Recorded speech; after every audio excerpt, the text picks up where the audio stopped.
بسم الله الرحمن الرحيم الحمد لله رب العالمين وأفضل الصلاة وأتم التسليم على سيدنا ومولانا وحبيبنا وشفيعنا محمد. This is lesson 5 of the introduction to the Tarbawi Tafsir, entitled The Curse of Mediocrity. After completing the stage of worship in the most basic sense, then the 3, or more correctly 4, stages of Talabul Ilm begin. The first stage is being a student, in which there is complete dependence upon the teacher.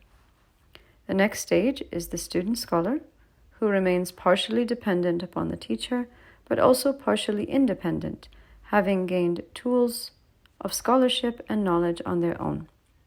Finally, there is the scholar student, who is fully independent in their own right, an expert, but still a student simply because that is what the humility toward the Islamic tradition requires, because it is so vast that no true scholar ever stops learning. Now, all of these 3 stages entail taqleed. So even while continuing to learn, even as a scholar, it entails taqleed, which is following and mimicking the scholars above oneself.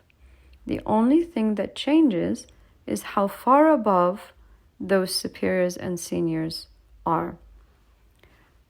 Those who continue on the path while holding on to the foundations, they will reach the highest level, which is the level of ijtihad.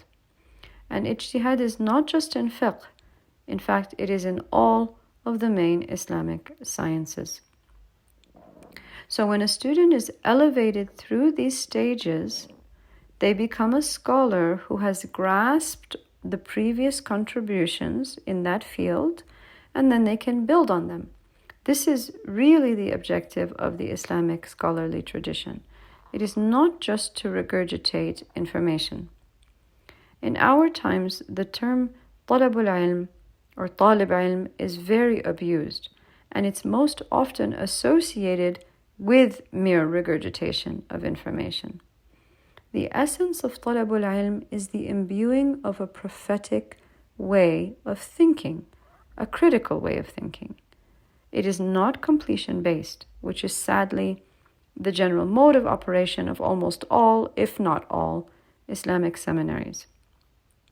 Islamic education is mastery-based, and that is our method at Sayyida Nafisa Seminary. When we don't follow a mastery-based approach, what happens is that it creates several contemporary problems in Islamic studies, which I term the curse of mediocrity. A alim is most often being defined as someone who completes a course or a degree, regardless of their level of real expertise. What this does is it brings down the general standard of Islamic learning, and worse than that, it rears the Muslim generality to essentially believe that there's nothing beyond a 3rd grade understanding of Islam. This, in turn, emboldens the common Muslim to override scholarship altogether, thereby creating deep methodological problems in the approach that Muslims take in learning their religion, producing a slew of what we term entry-level scholars. In response, many religious figures begin to pander to these methodological dysfunctions, and it propagates a cycle. So, our approach to teaching and our objective is to break that cycle by imparting to sincere and intelligent Muslims the proper content, methodology, and pedagogy of sacred knowledge. And I dare say, it isn't gender that dictates the truth.